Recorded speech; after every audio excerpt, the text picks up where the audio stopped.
This is your family's first and most important line of defense against Mother Nature.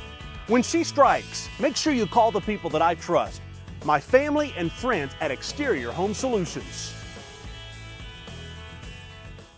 He's Grant Ramey. I'm Rob Lewis. This is the Exterior Home Solutions Fast Break on Volquest.com. And Grant, pretty easy night at the office for the Vols in round one. Stress-free, drama-free, exactly what you want in the first round of the NCAA tournament. I mean, you're playing walk-ons in the final 2 minutes and clearing your bench the final 5 minutes. And, you know, Dalton Knecht did it, and Jonas Aidoo did it, and Zakai Ziegler did it. Those are your big three. Those are the three guys you want to be the productive ones. And it went about as according to plan as you could go, I think, for round one. It really was. And I asked Coach this in the post. I mean, you never know how it's going to go in the tournament. I mean, crazy things can happen. You never know how it's going to go until you know the game gets going. But if you're Rick Barnes and you're looking around at your 8 guys that are in your regular rotation, it's got to be a pretty good feeling when the only guy who's not played multiple NCAA tournament games is Dalton Knecht, the first, consensus All-American. And he's the one hitting the early shot, and he's the one where it kind of looks like another kind of quiet night, and you look up and he has 22 and 8, and it's just like that's what Dalton Knecht can do and has done, and to see it do it on this stage in his first tournament game, I mean, that means something.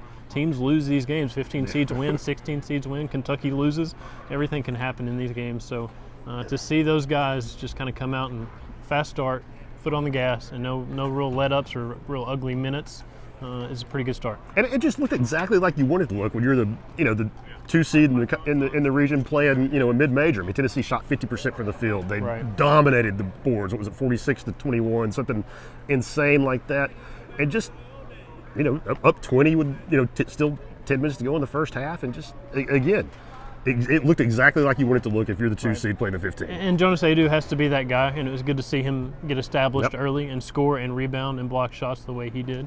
Tobe Awaka, too, I think he had 8 and 4 in 8 minutes in the first half. That was big. So to get those guys going, to get Zakai back to points and assists, double-double again, that's big. And now you kind of turn your attention to Texas and all the drama there and the storylines and Rick, and now it's in the NCAA tournament. How much we're going to hear that tomorrow? I mean, we're going to have a media session tomorrow back here in this arena in the building with Tennessee players and coaches, and Texas media is here, and it already started in Rick's post game here. Austin American Statesman had a reporter there, San Antonio paper had a reporter there, and they're already peppering Rick with questions about facing Rodney Terry, facing Chris Ogden, his former player, is now an assistant, and.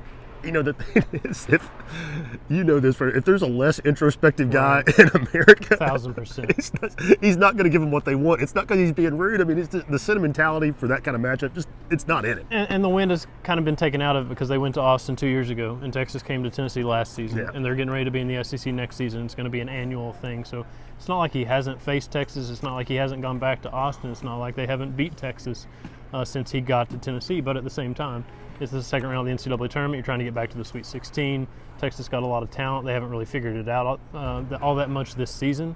But if they figured it out for 40 minutes on Saturday, that would be a big deal. So Tennessee needs to find a way to win a basketball game, get back to Sweet 16. Yeah, and just lastly on that, the biggest thing I think for coaches is like, come on, it's been 9 years. Right. It's been almost a decade. So moving on from that, I don't have a lot to add, Grant. I just think it was ho hum, which for Tennessee, that's what you want. I mean, there was no drama. I mean, 10 minutes into the game, it was over. What you want is Tennessee.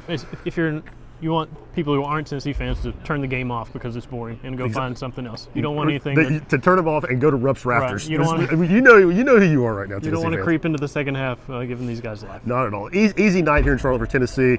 Full coverage on Volquest.com. We'll be back here tomorrow. Players, coaches, interviews, lots of coverage before meeting Texas on Saturday. He's Grant Ramey. I'm Rob Lewis. This has been the Exterior Home Solutions Fast Break on Volquest.com.